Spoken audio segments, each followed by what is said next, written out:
He first saw her shape rising from the storm like a memory he had tried to forget. He did not know her name, but the wind seemed to step aside for her. And when she finally reached his fire, the ice around them began to crackle as if acknowledging her presence. Before we begin, make sure to subscribe, like the video, and tell us in the comments which country and city you're watching from. The night had folded itself into layers of pale blue, quiet enough to hear the brittle sighs of the frozen sea beneath the snow. Eric had spent 7 days alone on that drifting camp, nursing a shoulder that refused to heal and rationing his last strips of dried fish. The storm had broken only an hour earlier, but its weight still pressed against him, leaving every breath sluggish and every blink slowed by fatigue. He believed the world had narrowed to nothing but the ring of his small fire and the whispers of his own mind. Isolation had begun to feel like an organism living beside him, feeding on his exhaustion. So when the tall silhouette appeared beyond the arc of orange light, he thought at first it was a shape carved by drifting snow, a mirage made by a starved brain. Only when the figure stepped closer soundless, deliberate did he realize it was a woman, larger than anyone he had ever seen, carrying the quiet authority of someone who belonged entirely to the land he had been foolish enough to enter. Snow clung to her lash in perfect white threads, unmoving despite the wind's attempts to claim them. Her coat stitched from thick caribou hide held the storm's scent, minerals, frost, and the faint aroma of smoked fat that belonged to the culture he had admired from afar but never truly understood. She studied him not with suspicion, but with a stillness that felt older than language, as if she were measuring whether he would survive another hour without help. Eric felt his pulse hammer against his ribs, not from fear, but from the sudden clarity that she was someone he should stand for, someone whose presence shifted the temperature of the night itself. The flames bent slightly in her direction, drawing her closer as though recognizing an old ally returning home. She did not sit at first. Instead, she placed the butt of her long spear gently against the snow and lowered her hood, revealing dark braids wrapped with small pieces of polished bone. Her height was striking taller than any hunter Eric had met on his travels, and yet her movements were quiet, controlled, intentional. A person raised with discipline sculpted by ice and silence. Eric tried to speak, but his throat was too dry from days of cold air and rationed water. The words dissolved before they could form. She glanced at him with a calm that seemed to understand every reason for his silence. Then she finally stepped inside the boundary of his fire. The warmth reached her slowly, climbing the length of her arms, softening the frost sealed around her knuckles. She extended her palms toward the flames, and Eric watched steam lift from her gloves as if the cold were releasing her reluctantly. He noticed the scar that curved from the base of her thumb to her wrist, smooth, pale, the kind earned from survival, not vanity. It was the kind of scar that spoke of a life measured not by years but by seasons endured, storms faced, and nights outlasting the darkness. Something in him softened. He had been running from his own scars, hiding them beneath layers of regret and travel. Yet hers seemed worn with purpose, an emblem rather than a wound. She inhaled deeply, letting the fire's warmth fill her lungs, and only then did she crouch by the flames still towering over him even in that lowered posture. The ground around her shifted, the snow sighing as though relieved to bear her weight again. Eric could feel the heat redistributing, pulled by her closeness. The fire brightened, its shadows dancing over her cheekbones in slow, reverent strokes. He realized she was not merely a guest in his camp. She was becoming the center of it, reshaping its meaning by her presence alone. Eric watched her without intending to. The exhaustion that had dulled his senses began to recede, replaced by a strange calm that came only when someone capable stood nearby. He felt an instinctive trust blooming in the hollow spaces where fear had lived for days. Her eyes dark, steady, reflecting the flames held a quiet intelligence that did not demand confession, yet invited it. He wondered what she saw when she looked at him, a lost traveler, a man who had left everything behind, someone who had crossed the ice to escape the sound of his own memories. He wondered if she recognized the fatigue etched into him like a second skin. For a long time, she said nothing. Instead, she listened to the crackling fire, to his breathing, to the distant groans of the shifting ice sheet beneath their feet. It felt as though she were assessing not just his physical state but the story he carried with him. The land taught her to read silence better than speech, and Eric understood that speaking too soon would fracture whatever was forming between them. He waited, letting the cold settle into the edges of his clothing while her warmth filled the rest of the space. When she finally spoke, her voice was low, shaped by the rhythm of someone who used words sparingly. "You should not be alone out here," she murmured, each syllable slow, grounded, carrying the weight of someone who had seen too many bodies lost to the frost. The statement was not a reprimand, it was a fact, delivered with the same certainty as naming the direction of the wind or the age of a drifting berg. Eric lowered his gaze, ashamed not because he had been reckless, but because she had seen through him with such ease. He did not answer. The truth behind his isolation was something he had not spoken aloud in months. The wind shifted again, brushing snow across their boots, and she angled her body to shield the fire from the gust. Her presence felt like a barrier, strong, dependable, instinctively protective. Eric realized then that she had taken responsibility for the flame and for him without being asked, without negotiation, without expectation. Something in his chest tightened, a mixture of gratitude and something else, something raw, more frightening, more alive. It was the feeling of being seen after believing oneself invisible. She adjusted her gloves, letting the final layer of frost melt from them, then turned her face toward him fully for the first time. He felt the force of her observation like a physical touch, steady and unhurried. Snowflakes clung to her braids, catching the firelight like tiny shards of copper. "You warmed the night well," she said softly, acknowledging the fire he had fought to maintain. It was a simple phrase, but it carried a kind of recognition he had not felt in years. For a moment, he forgot the cold, the hunger, the injury. He remembered only the warmth she allowed to exist between them. He had no idea that within minutes, she would say something that would change the direction of his life entirely. The wind settled into a low hum, brushing the canvas of Eric's tent as though testing its seams, but inside the circle of fire the world felt suspended, held together by breath, heat, and the quiet gravity of the woman who had joined him. She remained crouched, palms open to the flames, yet nothing in her posture suggested vulnerability. Even resting, she carried the authority of someone who knew precisely how long a night could last and what choices kept a person alive within it. Eric watched her in the shifting light, noticing how the glow softened the edges of her massive frame, revealing moments of gentleness hidden within strength. He realized he had never shared a fire with someone who seemed to understand cold not as an enemy but as a language. Her silence was not uncomfortable, it was measured, deliberate, the kind that allowed truths to surface on their own rather than being forced into shape. Eric tried again to find his voice, but the cold had tightened everything inside him. The muscles in his throat felt bound by threads of frost and fatigue. Instead, he shifted slightly, repositioning his injured shoulder, hoping the new angle would ease the pain that had become a constant pulse beneath his skin. She noticed immediately. Her eyes flicked to his movement with the instinct of a trained hunter, catching details faster than he could hide them. She did not ask what happened, did not interrogate, did not offer pity.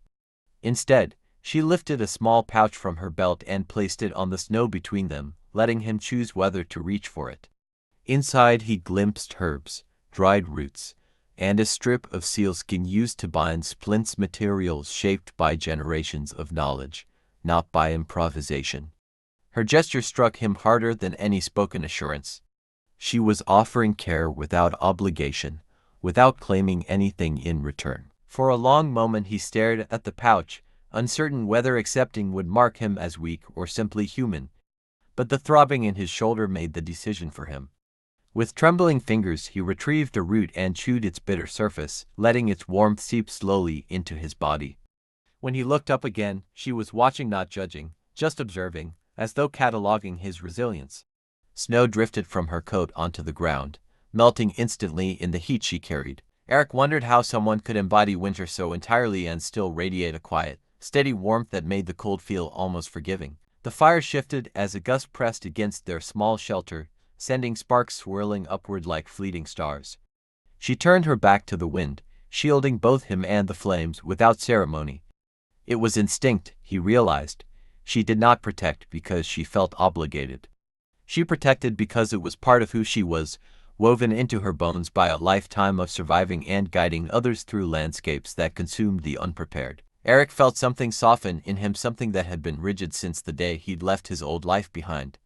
He had built walls thick enough to outlast regret, but this woman, without speaking more than a few sentences, made cracks appear simply by existing near him. He studied her profile as she guarded the fire, noting how the flicker of light revealed hints of exhaustion beneath her strength. She had been exposed to the storm far longer than he had.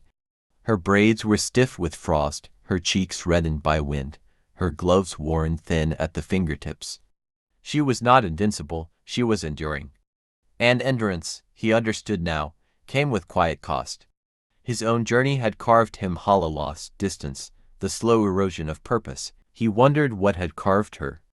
A family awaiting her return, a voice she no longer heard, or simply the duty of surviving each season as it came.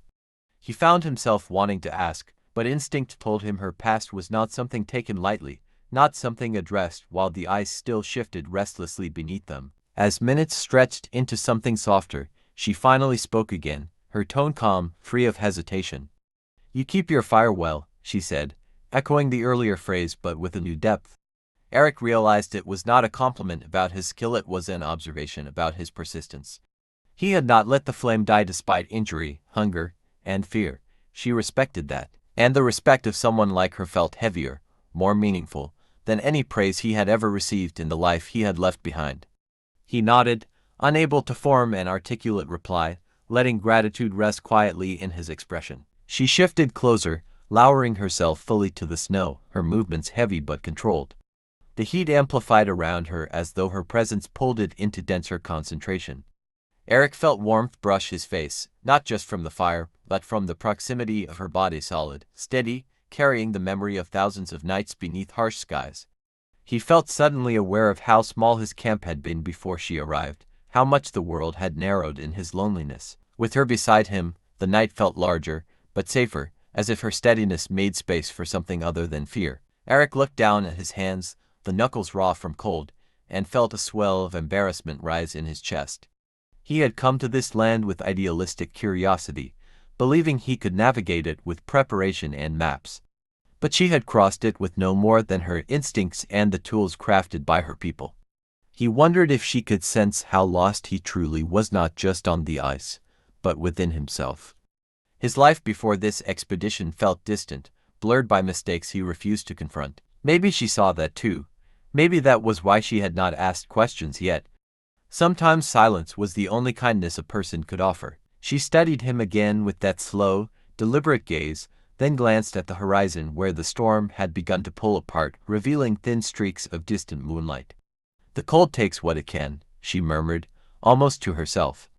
"But it leaves strength in those who endure it." The words felt like they had been shaped by generations, carried by her people through winters darker and longer than anything Eric had known. He let the meaning settle into him, anchoring him to something steadier than grief. It was the first time in months that a sentence had felt like a hand being placed gently on his shoulder instead of pushing him deeper into regret. The night thickened again, wrapping them in layers of quiet.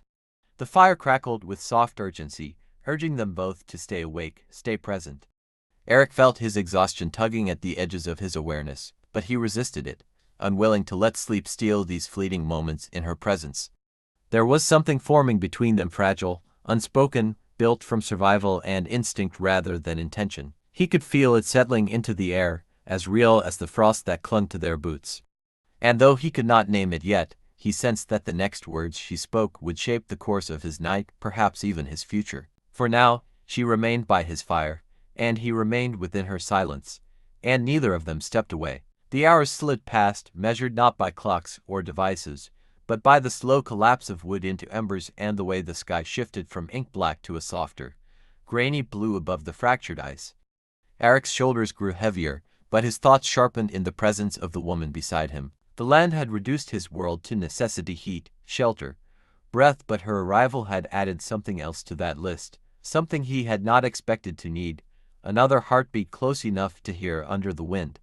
The cold pressed gently at the seams of the tent, reminding them that outside, nothing cared whether they spoke, remembered, or survived. Inside, though, the small circle of light had become a fragile promise that they would. He studied the shape of her hands, the way her fingers flexed slightly as they neared the warmth, revealing calluses from paddles, ropes, and spears rather than keyboards or pens. Her life had left marks that the world respected. His had left him with questions he still avoided. For a long time, he listened only to the shared rhythm of their breathing.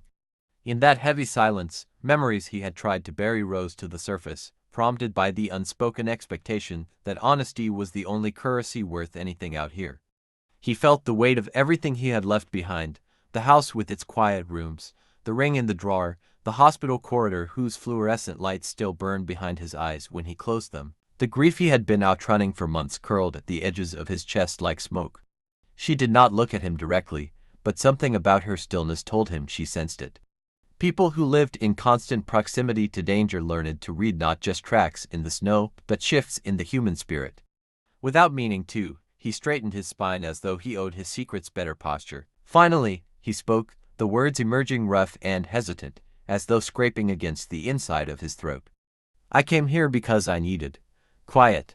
His voice felt strangely small in the tent, but it did not vanish. It settled between them, tangible, undeniable. He did not elaborate, not yet. He needed to test how much truth this night could hold without breaking. She turned slightly toward him, not crowding, not demanding, just acknowledging that he had offered something of himself. Her gaze softened in a way that startled him, not because it was gentle, he had seen gentleness before, but because it came from someone who clearly did not give it without reason. Out here, softness was precious, and she was spending some of hers on him. She shifted closer to the fire, her knees brushing the packed snow, and tilted her head as if listening to something beyond his words, the tremor in his breath, the tightness at the corners of his mouth, the way his injured shoulder seemed to curl inward whenever he reached for the past. "This land is not quiet," she said after a moment, her voice low, almost thoughtful. "It speaks in cracks of ice, in the sound of breath freezing, in the bones when the wind changes." She paused, eyes lingering on the scar at his hairline he had forgotten was visible. "But it does not shout like cities. It lets you hear what you have been trying not to." Her assessment sank through him slowly, like meltwater seeping into snow. He had not expected to feel understood here, least of all by someone who had never walked his streets, seen his grief, or heard his name spoken in hospital waiting rooms. Yet her words slid neatly into the spaces inside him that had been left wordless. He swallowed, feeling his throat tighten. "I lost someone," he said simply, because there was no elegant way to dress that truth. "And I didn't know how to stay in that life after she was gone." The pronoun hung between them, carrying the weight of years, promises, and endings. He could have offered details: illness, time, the way he had watched her chest rise and fall until it didn't, but he held those back. Not out of shame, but out of a strange desire to protect them, as if the story were fragile porcelain he did not yet trust himself to place in another's hands. The woman nodded once, a small movement, but behind it he sensed understanding shaped by her own losses. Hunters who never returned from the ice. Elders whose voices now lived only in song, the slow erosion of snow houses and traditions under a warming sky. Loss was not foreign to her. It was a language she had been fluent in all her life. She did not say, "I'm sorry," the way people in his old world had, filling silence with phrases that bounced off grief without entering it. Instead, she considered his words as if adding them to an internal map, adjusting the way she read the terrain of his soul. "You walked into the cold because you thought it would take the sound of her away," she said quietly. It was not a question, and he did not try to correct her. The truth of it sat heavily in his chest. He had resented the way memories showed up uninvited in coffee steam, in music on the radio, in the shape of someone's hand on a bus pole. Here, he had assumed, the land would strip him down so thoroughly that even memory would freeze. But it had not. Her name still burned quietly at the back of his throat, an ember that refused to die. The fire shifted again, collapsing into a bed of glowing coals that radiated a deeper, steadier heat. She reached forward with a practiced motion, adjusting the wood with a stick and feeding it precisely enough fuel to keep it alive without wasting resources. Efficiency, not panic. Years of tending flames in storms had trained her hands. As she moved, Eric caught the faint outline of tattoos along her wrist, a series of fine dots and lines, more like constellations than decoration. They traced paths only she and her people understood. The marks stirred a question in him, but he held it back. Names and symbols were not things to be demanded. They were things to be entrusted. After a while, she seemed to come to a decision. Her eyes left the fire and met his fully, no longer studying him as merely a stranger to be kept alive, but something else, someone whose story, however tangled, would now intersect with hers whether he wanted it to or not. "I am a Kittic," she said, the syllables steady and measured, as if placing them carefully into his keeping. "My people call me the giant Huntress when the ice is shifting and someone must walk farther than the others." There was no arrogance in the title, only acknowledgement of responsibility, of weight carried without complaint. Hearing her name felt like being handed a tool he had not known how to ask for.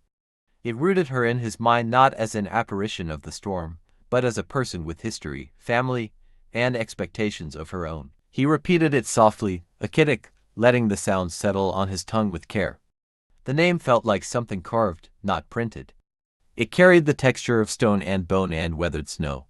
She watched him as he spoke it, as though assessing how he held it, whether he pronounced it with respect or clumsiness. When she gave a small approving nod, warmth spread through him that had nothing to do with the fire.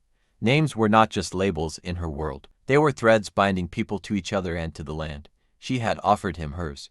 In a quiet, unspoken way, she had allowed him to step inside the circle of her existence. A stretch of silence followed, but it was no longer the silence of strangers coexisting.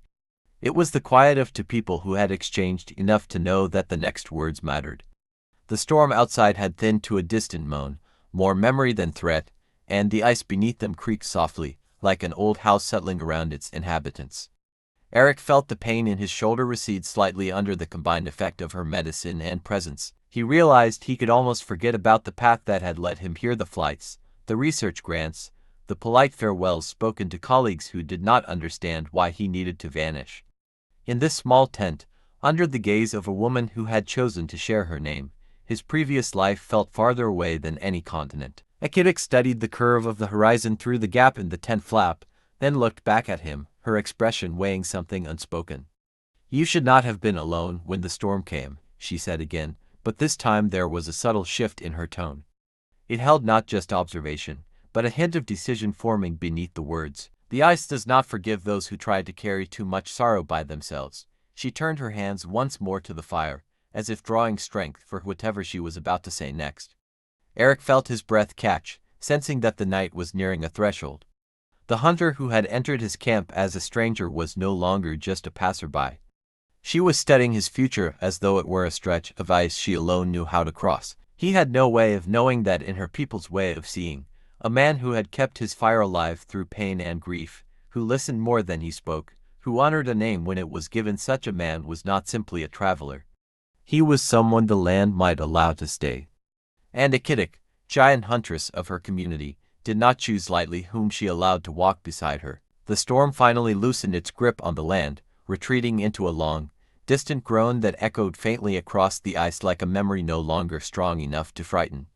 Inside the tent, the air warmed into something almost bearable, though the cold pressed insistently through the seams, reminding them that survival was borrowed, never owned. Eric watched the canvas walls flutter with each gust, but his attention kept drifting back to a Kittic, who now sat fully beside the fire, her broad shoulders relaxed yet ready, her presence filling the small space with a steadiness he had not realized he craved. Her nearness altered the feel of the night. The tent no longer felt like a fragile barrier against nature, but like a shelter that had been strengthened simply because she had chosen to remain within it. The lines of responsibility etched into her posture softened just enough to reveal something rarely seen: rest, briefly allowed. Eric shifted, attempting to stretch the knots in his back, and felt the pull of exhaustion beneath every movement. A Kittic noticed, her gaze sweeping over him with quiet assessment rather than pity. She reached for her pack and drew out a bundle of tightly wrapped seal skin, unfolding it to reveal strips of dried meat, preserved berries, and a small slab of frozen fat. She placed it near him without ceremony. The gesture stunned him. These were not rations meant for a stranger. These were supplies chosen carefully by someone who knew how easily a single night of cold could undo the body. Eric hesitated, not wanting to deprive her of what she had carried across the storm, but a Kittic gave a single nod, firm, unmistakable, signaling that refusing the offering would be a misunderstanding of her intent, not an act of courtesy. He accepted with gratitude, feeling the food melt slowly on his tongue, awakening hunger he had quieted for days. As he ate, she removed her gloves, revealing hands scarred not by cruelty but by use, tendons strengthened by paddles, rope, and survival. The firelight traced each line, sliding over her knuckles, casting shadows that made the scars appear like old maps drawn in pale ink. Eric realized he had never paid such close attention to another person's hands before. They grounded her strength in reality, strength shaped by weather, not by performance. She flexed her fingers once, warming them, before rubbing the edge of her palm along her thigh in a habitual gesture of a hunter, ensuring blood flow returned after long hours in the cold.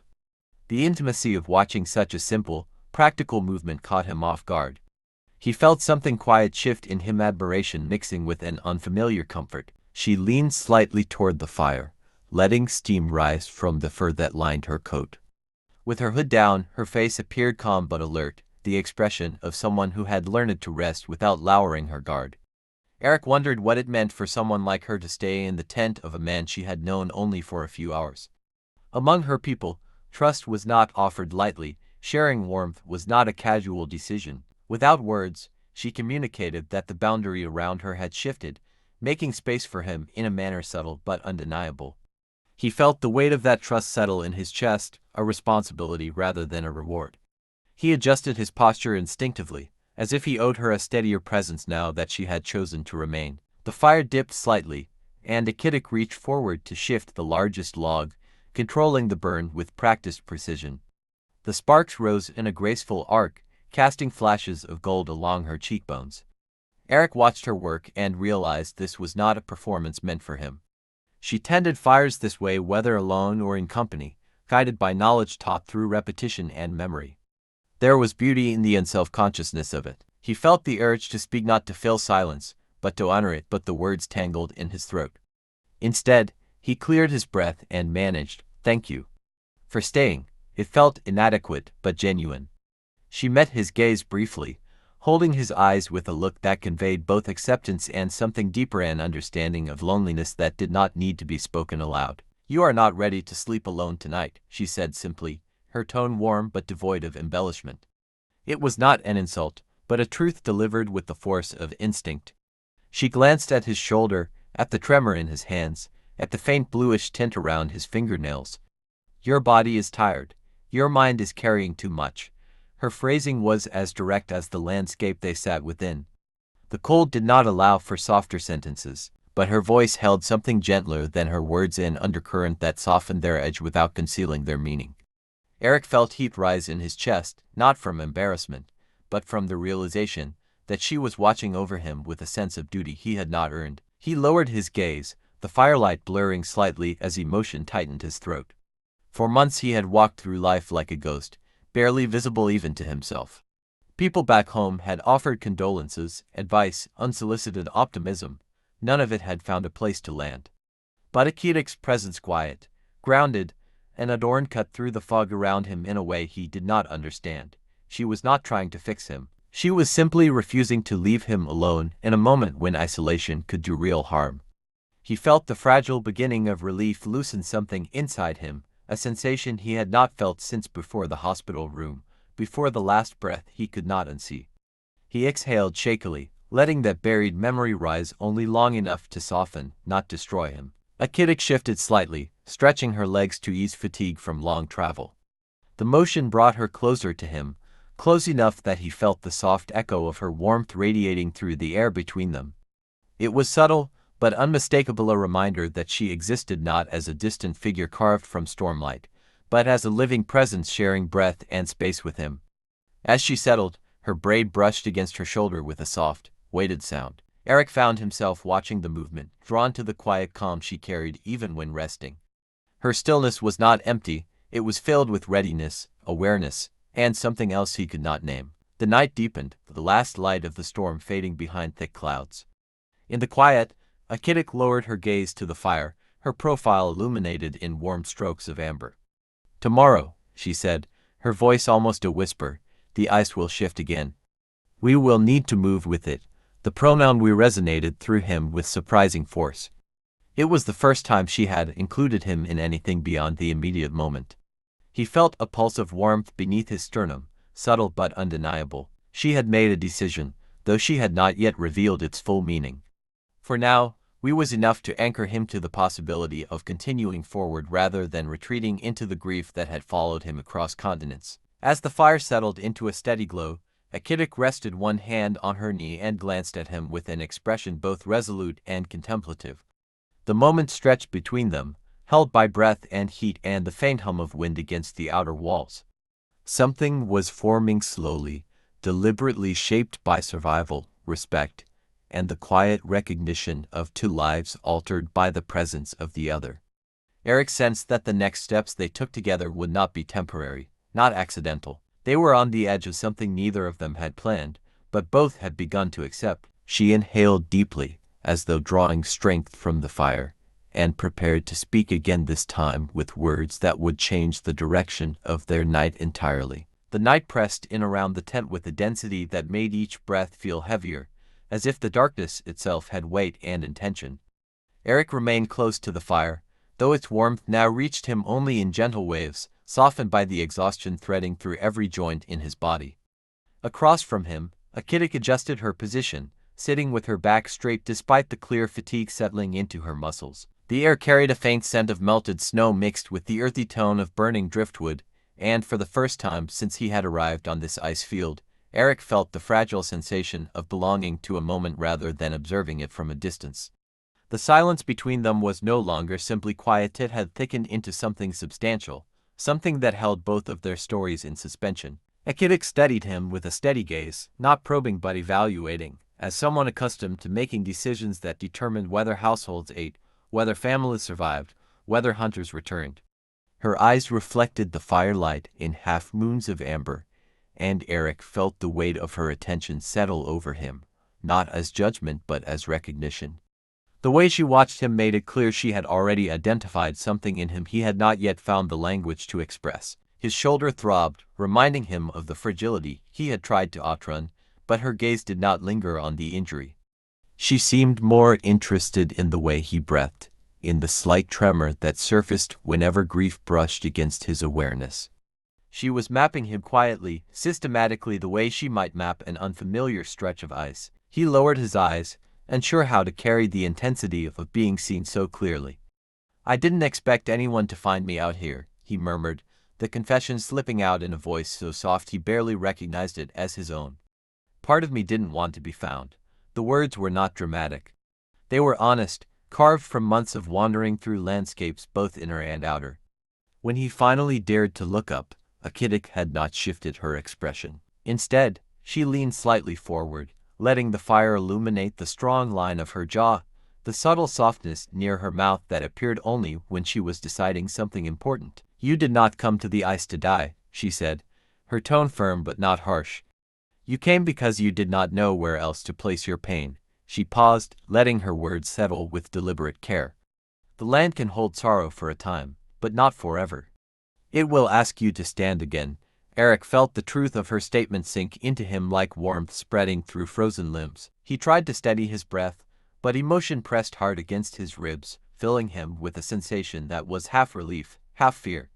Her clarity dismantled the fragile walls he had built around his grief, leaving him open in a way he had not been since the hospital bed where he last held his wife's hand. Achitic's presence grounded him, not by offering comfort in familiar shapes, but by giving him space to feel the things he had spent months avoiding. She shifted closer, her knees brushing the edge of his sleeping mat, and he felt her warmth ripple through the thin layers of air between them. She was not touching him, but her nearness felt like a form of guidance, steady, patient, shaped by someone who understood how to help without taking control. Eric watched her hands rest against her thighs, palms relaxed, fingers slightly curved. They were hands built for hauling sleds, carving bone hooks, gutting fish, defending family. Strong hands, capable hands, yet now they rested peacefully, as though she had chosen to give this moment to him completely. "I did not expect to find you," she said quietly, her voice carrying the soft weight of a truth she had considered before speaking it. "But when I saw your fire, I knew someone was trying to live." Her eyes held his with a steadiness that allowed no retreat. "And I do not walk past those who choose to keep their fire burning." The statement struck him with surprising force. She was not simply acknowledging his survival. She was acknowledging his will, even in its frayed, exhausted state. It made him feel like more than a man running from memory. It made him feel like someone worth stopping for. Eric swallowed hard, trying to maintain composure, as emotion gathered in the back of his throat. I think I forgot how to be with people after everything. The sentence trailed off, unfinished but understandable. Achitic nodded, not demanding details. She understood loss in a way shaped by her own experiences. Family members pulled under shifting ice, hunters who vanished in whiteouts, elders whose knowledge faded when illness came too quickly.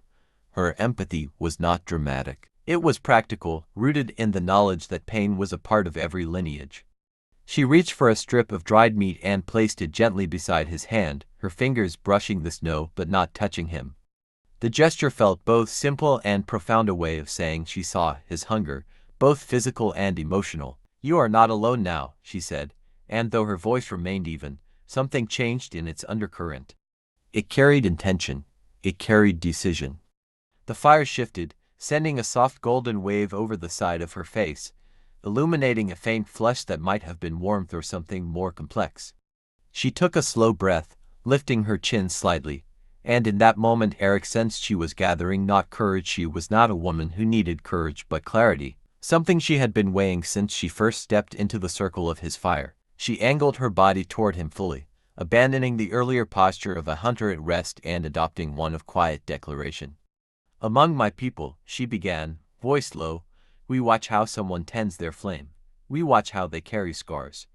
We watch how they listen to the land." Her eyes drifted over him, his hands, his breath, the way he leaned toward her without realizing it. "You carry much sorrow," she continued, "but you also carry strength, and I do not look away from those who try to stand, even when the world has bent them." Eric felt his pulse thicken, each beat slow and heavy.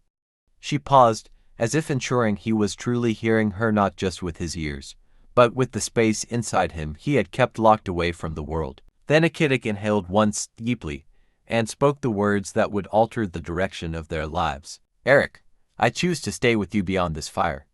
If you allow it." The sentence was not loud. It did not need to be. It carried the weight of commitment shaped by culture, by instinct, by a decision she had not made lightly. In her world, choosing to walk beside someone was not a casual act, it was a merging of paths. A promise of presence through storms, hunts, and healing. Eric's breath stalled. The world outside the tent faded into a dull hum. Her gaze, unwavering and calm, held him steady as the meaning of her words seeped through his chest like warmth spreading from the fire. Achitic had not merely offered companionship. She had offered something far more intimate, and far more binding. And the night was not yet finished, not until she spoke the final words that would define everything to come. For a moment, Eric forgot how to breathe. The air in the tent thickened, every sound outside dropping away until all that remained was the pulse in his ears and the steady, unshaken way Achitic held his gaze. Her words had not come wrapped in ceremony or romantic flourishes. They had arrived like the slow cracking of river ice in spring quiet, inevitable, announcing that something in the landscape had changed for good. He searched her face for hesitation and found none. Her expression was calm, grounded, and utterly sincere. This was not a woman speaking on impulse. This was the giant huntress, weighing a decision the way she weighed ice thickness and weather patterns, and choosing anyway to step forward. The weight of that choice pressed gently but firmly against his chest, asking him not for a quick answer, but for an honest one. His first reaction was fear, not fear of her, but fear of himself. Fear of saying yes while parts of him were still buried in another life, fear of dishonoring the memory of the woman he had lost, fear of accepting warmth when grief had become his only constant companion. He let his eyes fall to the snow-packed floor, watching the faint, crystalline shimmer along the edges of his sleeping mat. His hands trembled slightly, and he pressed them together to hide it, but Achitic noticed, not with alarm, not with annoyance, but with the patience of someone who had watched young hunters freeze just before stepping onto thin ice. She knew that the most dangerous step was not the one taken in a storm, but the one taken after too much silence, too much pain. "You do not have to answer quickly," she said, her voice low, the syllables moving slowly through the warm air between them. "The ice may move fast, but the heart should not." Her eyes softened, a quiet respect settling into their depths. "I do not choose out of pity, Eric. I choose because I see how you keep your fire, how you hold your sorrow without letting it break the flame. I choose because you listened more than you spoke, because you did not look away from the land or from me." The words were not flattering. They were observational, almost clinical in their clarity. And yet, beneath them, he felt something tender like the first hint of thaw beneath snow that had lain heavy for months. He swallowed, feeling his chest tighten, then loosen in uneven waves. "Where I come from," he said slowly, voice rough with old emotion. "People talk about love with big promises and loud words. I broke some of those promises when grief swallowed me. I left everything. I don't know who I am yet, not really." His eyes lifted, hesitant, but searching hers for rejection, for disappointment. "I don't know if I am ready to be chosen by anyone."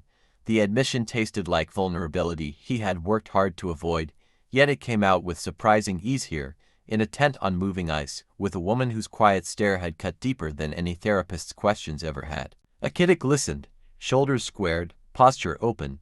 She did not flinch at his confession. Instead, she shifted slightly closer, letting the firelight draw a warm line along the edge of her jaw and the small tattoos on her wrist. "In my home," she replied, "we do not ask if someone is finished with their pain before walking beside them. Pain does not finish, it changes shape." She tilted her head, the braids along her shoulder brushing softly against her coat. "A mate is not someone who erases what came before. A mate is someone who helps carry it, so it does not crush the bones." Her voice remained steady, but a faint roughness slipped into her last words, hinting at experiences of her own losses she had shouldered without anyone to share their weight. He studied her with new eyes then, seeing not only the hunter who moved through storms without hesitation, but the woman who had likely returned to empty beds, to quiet houses, to families who relied on her without always understanding what it cost.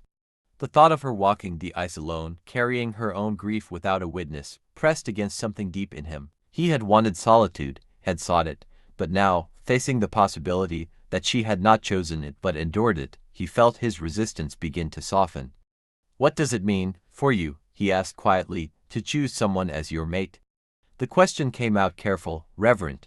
He was not negotiating. He was trying to understand the full weight of what she was offering, so that if he stepped toward it, he would do so with open eyes. Akitik inhaled, then exhaled slowly, as if counting the beats of her heart before answering. "It means," she said, "that when the ice breaks, I do not look for my own safety first.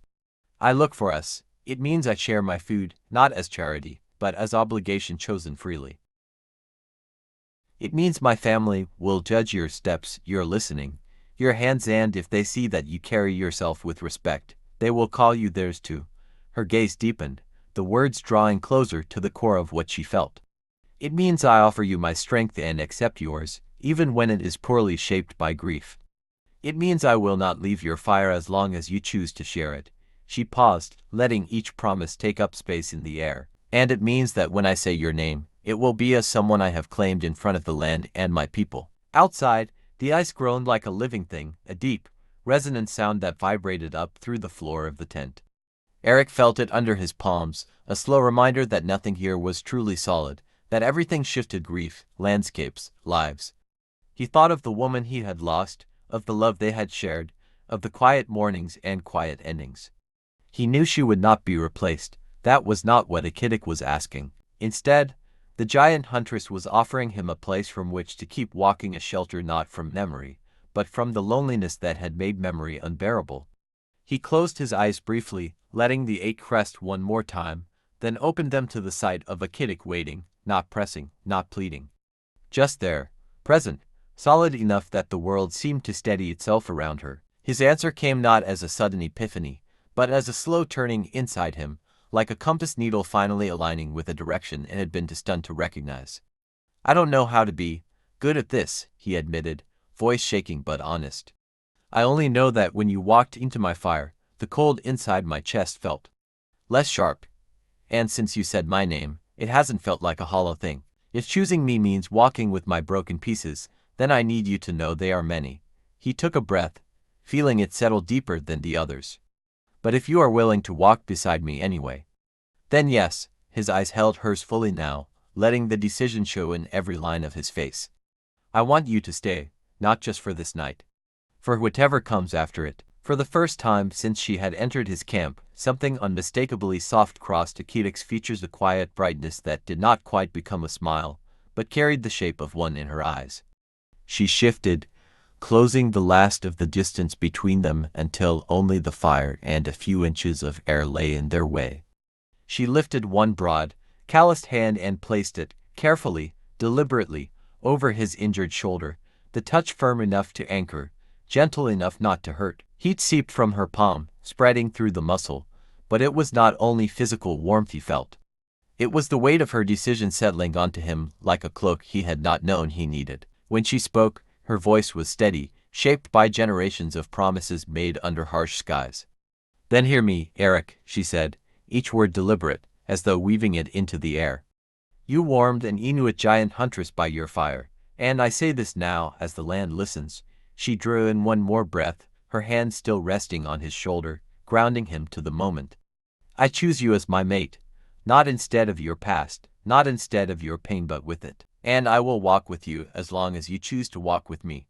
The sentence hung in the air like a constellation, fixed and bright and impossible to ignore. Eric's eyes burned, not from smoke but from tears he had not allowed himself to shed since the day he left his home behind. They rose without drama, gathering at the edges of his vision before finally spilling over. He did not hide them. Akidik did not look away. In her world, tears were not shameful, they were proof that the heart still responded, still cared, still had not frozen entirely. He bowed his head for a moment, letting the release wash through him, feeling old tension break apart like brittle ice under the first true thaw. When he lifted his gaze again, he found her watching him with a calm so deep it felt like shelter. Outside, the wind picked up, but its voice had changed. It no longer sounded like an endless chorus of empty distance. Instead, it felt like a backdrop, a reminder that the world would continue to test them with storms and shifting flows, with dark days and long nights. Inside the tent, however, the fire burned steady, guarded by two people who had just chosen each other not in the soft glow of comfort, but in the hard clarity of survival. Eric shifted closer, their shoulders nearly touching now, the shared warmth forming a narrow, powerful bridge between them. In the morning, they would step out onto the ice as something new, not a lost traveler and the stranger who found him, but to people whose paths had intertwined in a place where most stories ended instead of beginning. Akidik would lead, her instincts tuned to every subtle tremor under their feet, and Eric would follow, learning the patterns of her world, letting his grief learn to move at a different pace. He would make mistakes, stumble, and rise again. She would guide, correct, and stand beside him even when his past tugged him backward.